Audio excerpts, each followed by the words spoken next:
ನನ್ನ ಹೆಸರು ನಾಗರಾಜು. ನಾವು ಜಕ್ಕೂರು. ನಮ್ಮ ತಾತ ಹುಟ್ಟಿದ್ದು ಇಲ್ಲೇ, ನಮ್ಮ ಅಪ್ಪ ಹುಟ್ಟಿದ್ದಿಲ್ಲೇ, ನಾವು ಹುಟ್ಟಿದ್ದಿಲ್ಲೇ. 500 ಮನೆ ಇದ್ದಾವೆ ನಮ್ಮ ಜಕ್ಕೂರಲ್ಲಿ. ಇದು ಜಕ್ಕೂರು ಸಂಕೇಳಿ ಕೆರೆ ಅಂತ. Jakkur resident Nagaraju talks about a time when Bengaluru largely consisted of several village clusters, each with a separate water tank for its use. As the city grew into an urban landscape, the villages slowly disappeared. And when the demand for water became critical, the Kaveri River was channeled. Once a lifeline for Bengaluru, the city's lakes were now no longer considered as crucial, setting off a saga of neglect that continues to plague its citizens. ಈಗ ಇತ್ತೀಚೆಗೆ ಏನಾಗಿದೆ ಅಂದರೆ ವಸತಿ ಸಮಸ್ಯೆ. ಜನಗಳಿಗೆ ವಾಸ ಮಾಡೋದಕ್ಕೆ ಜಾಗ ಬೇಕು ಅಂದ್ಬಿಟ್ಟು ಸರ್ಕಾರ ಏನು ಮಾಡಿದ್ರು, ಅಲ್ಲೇನೋ ಒಂದು ಲೇಔಟ್ ಮಾಡ್ತಾರೆ, ಇಲ್ಲೊಂದು ಲೇಔಟ್ ಮಾಡ್ತಾರೆ. ಆ ಕೊಚ್ಚೆ ನೀರೆಲ್ಲ ಕೆರೆಗೆ ಇರ್ಕೊಂಬರ್ತದೆ. ಅಲ್ಲಿ ಸೊಳ್ಳೆ ಉತ್ಪತ್ತಿ ಆಯಿತು ಅಂದ್ಬಿಟ್ಟು ಈ ಕೆರೆನೇ ಬೇಡ ಅಂತ ಅವರೆಲ್ಲ ಮುಚ್ಚಾಕ್ತವ್ರೆ. ಆಮೇಲೆ ಅಂಡರ್ಗ್ರೌಂಡ್ ವಾಟರ್ ಸೋರ್ಸ್ ಕಡಿಮೆ ಆದಾಗ ಏನು ಮಾಡಿದ್ರು, ಈ ಕೆರೆ ಬೇಕೇ ಬೇಕು ನಮ್ಗೆ, ಇದರಿಂದ ನಾವು ಸುತ್ತಮುತ್ತ ನಮ್ಮ ಪರಿಸರಕ್ಕೆ ನೀರು ಬರ್ತದೆ ಅಂದ್ಬಿಟ್ಟು ಕೆರೆ ಆಳ ಮಾಡಿ ಡೆವಲಪ್ ಮಾಡಿದ್ರು. ಡೆವಲಪ್ ಮಾಡಿದ್ಮೇಲೆ ಈಗ ಕೆರೆಗಳು ಚೆನ್ನಾಗವೆ. ಆದರೆ ಈ ಮೋರಿ ನೀರು ಹರಿದು ಬರ್ತದಲ್ಲ, ಇದನ್ನು ಪರಿಣಾಮಕಾರಿಯಾಗಿ ಫಿಲ್ಟ್ರ್ ಮಾಡಿ ಕ್ಲೀನಾಗಿ ಇಡಬೇಕು ಅನ್ನೋದು ನಮ್ಮ ಇಲ್ಲಿನ ಸುತ್ತಮುತ್ತಲ ಜನಗಳ ನಮ್ಮ ಬೇಡಿಕೆ. These are the disappearing lakes of Bengaluru, a story of degeneration that has been making headlines around the world. Dr. Priyanka Jamwal, Senior Fellow from the Ashoka Trust for Research, gives us an understanding of how things went so wrong with Bengaluru's lakes. Now the water supply infrastructure developed, but what happened is that wastewater treatment infrastructure did not develop at the same pace. As a result, stormwater drains, which were carrying historically only rainwater, started receiving untreated wastewater. And this untreated wastewater started flowing into these lakes. And as a result, we saw black water in the lakes, like dead fish floating on the lakes. And 2 years back, we saw Belandur Lake catching fire, which was I don't think as a society we can go beyond this kind of event. Like, we have destructed our environment to such an extent that the lake itself has caused lake itself is on fire. In March 2021, we witnessed once again the horrific visuals of the largest lake in the city engulfed in flames. 6 years since the first fire, close to 600 million litres of sewage was still flowing into the Belandur Lake every day, of which 100 million litres was untreated. A report from EMPRI, the Environment Management and Policy Research Institute, further revealed that the wastewater being used to grow vegetables carried high concentrations of heavy metals, higher than safety limits set by the Food and Agriculture Organization. For the report, samples had been collected from 20 stores across the city, including high-end supermarkets, organic stores, local markets and Hopcoms. Between 2018 and 2021, Dr. T.V. Ramachandra from the Indian Institute of Science designed and conceptualized an experiment to test how Bengaluru's polluted lakes were affecting its food chain. Samples of fish and vegetables growing downstream from the Vartur and Belandur lakes were collected and tested. We collected a fish sample, then the vegetable that is grown in the downstream of the lakes, and also the other this one fish, etc. The milk. Okay, when we analyzed all this, the food constituents of the food had heavy metal. Heavy metal in the food chain is a serious concern. That is where it gives the way for issues like cancer, kidney failure, etc. Kidney failure, which was 1 in 1 lakh about 12 years back, today is 1 in 5,000. And the other serious thing is, because we have loaded the lake with the nitrogen, as it moves towards the groundwater, the nitrates are formed. Nitrate is a carcinogen, which introduces cancer in the system. This is what the people in the immediate vicinity are they affected with the the nitrogen, the nitrate contamination. ಒಂದು ಸ್ವಲ್ಪ ಈ ಕಡೆ release ಮಾಡ್ಕೊ ಎರಡು ಇವಾಗ ತೆಗ್ದಿದ್ದೊಂದು ಮೂರು Realizing the urgent need for consolidated action, Bengaluru has been witnessing a spate of citizen groups taking up the cudgels for reviving their city's lakes. Anand Maligavad is one of them.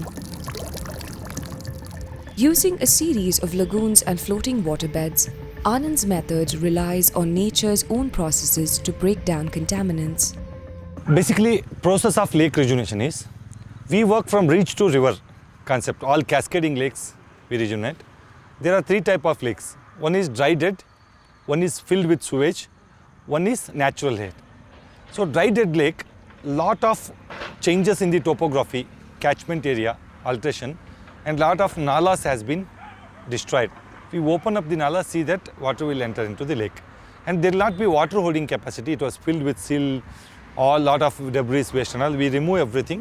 We create a bund strengthening and we create a lagoon for filtration and all. When it comes to sewage lakes, Anand works to separate grey water from rainwater by diverting the former into canals. I am separating grey water, I am separating rainwater. So that rainwater will percolate good water. It create a microclimate.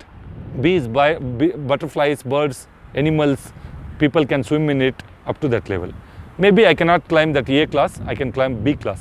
And in the grey water, natural biological sewage treatment without STP, chemical, steel structure or anything. We naturally treat and use same water maximum there and rest through the canal, interconnected cascading, they go to next lake. Like that, each lake I am trying to rejuvenate 85% of the rainwater lake, 15% of the grey water lake. While natural treatment processes have their benefits, Dr. Jamwal points out why one shouldn't rely solely on them. We should first invest in grey water treatment. Now people say, oh, let us have constructed wetland, let us put sedimentation tank and it will take care of sewage. No. To address pollution coming from wastewater, we need to have these wastewater treatment plants. Nature-based solutions, plants, they are supplementary to these systems. They themselves are not sufficient. Wastewater treatment plants are expensive, perhaps one of the reasons why installing them widely has been a challenge.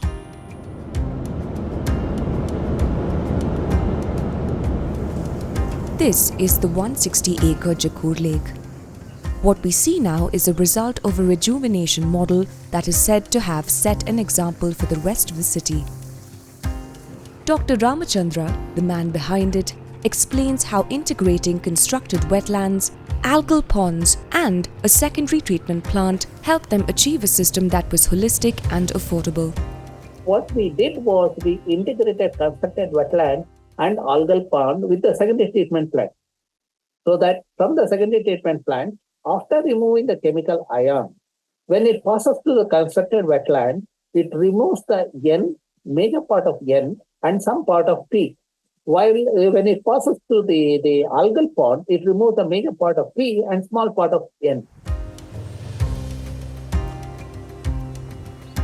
Jakur Lake rejuvenation was taken up by the Bengaluru Development Authority and is now managed by Bruhat Bengaluru Mahanagara Palike, a civic body, and the citizen group Jal Poshan Trust. The lake currently supports livelihoods for 70 fishermen families, those who have been central to its upkeep. The beauty in Jakur is, we have the entire community. Like we have the grass cutters, we have the fishermen, we have the home guards, we have the local self-help groups. So we have many things happening at the lake. So it's like a bigger connect of the community where every stakeholder is somehow involved. And finally, the convergence is conservation. Everybody wants to conserve this lake. So that's the beauty about the Jakur model. Water from this lake is now used for groundwater recharge and ecosystem services. Sampath Gowda, a grass cutter and part of the Jal Poshan Trust, confesses to our reporter that regular cleaning is the only way to ensure it doesn't go back to the dismal state it was in.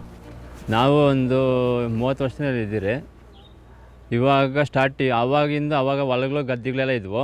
ಇವಾಗೆಲ್ಲ ಇದು ಮಾಡಿದ್ದಾರೆ road ಅಂತೆ ಅವಂತೆ ಎಲ್ಲ ಕ್ಲೀನಾಗಿ ಚೆನ್ನಾಗಿ ನಡೆಸಿದ್ದಾರೆ. ಪರವಾಗಿಲ್ಲ ಇವಾಗ, ಮೊದಲಕ್ಕಿಂತ ಇವಾಗ ಪರವಾಗಿಲ್ಲ ಅನಿಸುತ್ತೆ, ಚೆನ್ನಾಗಿದೆ. ಗಲೀಜು ನೀರು ಯಾವುದೂ ಬರ್ತಾ ಇದ್ದಿಲ್ಲ, ಮಳೆ ನೀರು ಮಾತ್ರ ಬರೋದು. ಈ ವೇಸ್ಟ್ ನೀರು ಅಂಥದ್ದು ಯಾವುದು ಬರ್ತಾ ಇದ್ದಿಲ್ಲ. ಮಳೆ ನೀರು ಮಾತ್ರ ಸ್ಟೋರ್ ಆಗಿ ನಾವಿಲ್ಲಿ ಬಂದು ಉಳ್ಕೊಯ್ಕೊಂಡು ಹೋಗಿರೋ ಅಷ್ಟೇ. ಅದೇ ಅವಾಗ ಚೆನ್ನಾಗಿತ್ತು, ಬಟ್ ಇವಾಗ ಚೆನ್ನಾಗಿದೆ. ಬಟ್ ನೀರು ಯಾವ ಸ್ಟಾಕ್ ನಿಂತ್ಕೊಂಡು ಹೋಗುತ್ತೋ ಅವಾಗ ಮಾತ್ರ ವಾಸನೆ ಬರುತ್ತೆ. ಅವಾಗ ನಾವು ಹಸು ಹುಲ್ಕೊಯ್ಕೊಂಡು ಹೋದಾಗ ಸ್ವಲ್ಪ ಸ್ಮೆಲ್ ಬರುತ್ತೆ ಹುಲ್ಲು. ಆಮೇಲೆ ಅಲ್ಲಿ ತಗೊಂಡೋಗಿ ಆಡಿಸ್ಬಿಟ್ಟು ಒಣಗಿಸ್ಬಿಟ್ಟು ಆಮೇಲೆ ಹಸುಕ್ಕೆ ಹಾಕ್ತೀರಿ, ಅದೇನು ತೊಂದರೆ ಇಲ್ಲ, ಹಾಕ್ಬೋದು. While rejuvenation has helped revive livelihoods, water from Jakkur is not drinkable because it is treated. Perhaps it will still take some time before it improves to potable quality. But at the very least, the Jakkur model serves as a much-needed work in progress for the city. ಕೊಳಚೆ ನೀರು ಬಂದು ಈ ಜಲಚರ ಏನು ಇಲ್ಲಿ ಜೀವ ಮಾಡೋಕ್ಕತ್ತಾ ಇಲ್ಲ. ಭಾಳಷ್ಟು ಪಕ್ಷಿ ತಜ್ಞರು ಒಂದು 250-300 ಪಕ್ಷಿ ಬರ್ತಾ ಇದ್ವು ಅಂತ ಹೇಳಿದ್ರು. ಈಗ ಪಕ್ಷಿಗಳ ಸಂಖ್ಯೆ ಕಡಿಮೆ ಆಗ್ಬಿಟ್ಟೈತೆ. ಇದೇ ನೀರು ನಮ್ಮ ವ್ಯವಸಾಯದ ಉಪಯೋಗಿಸ್ತೀವಲ್ಲ, ಆ ಬೋರ್ಗೆಲ್ಲ ಹೋಗಿ ಸ್ವಲ್ಪ ಏನು ಸಾಲ್ಟು ಕೆಮಿಕಲ್ಸ್ ಎಲ್ಲ ಆಗಿದ್ದಾವೆ, ಬಳಕೆಗೆ ಭಾಳ ಕಷ್ಟ ಆಗಿದೆ. ಇದನ್ನು ಚೆನ್ನಾಗಿ ಫಿಲ್ಟರ್ ಮಾಡಬೇಕು. ಈ ಕೆರೆ ನೀರು ಸ್ವಲ್ಪ ಒಂದೊಂದು ಸರಿ ವಾಸನೆ ಅದೆಲ್ಲ ಬರ್ತದೆ. ಕೆರೆ ಅಭಿವೃದ್ಧಿ ಮಾಡಿರೋ ಸರಿ, ಡೀಪ್ ಮಾಡಿರೋ ಸರಿ, ಆಳ ಮಾಡಿರೋ ಸರಿ, ಅಲಂಕಾರ ಮಾಡಿರೋದೆಲ್ಲ ಸರಿ, ಶುದ್ಧವಾಗಿಲ್ಲ ನೀರು ಅಷ್ಟು. Of the 31 sewage treatment plants in Bengaluru, only 8 are reportedly monitored scientifically for wastewater treatment. Contaminated food continues to be a matter of concern since untreated wastewater is still being used for farming in the state. Thanks for watching Eco India. If you like the story, please give us a thumbs up and subscribe to Scroll.in on YouTube.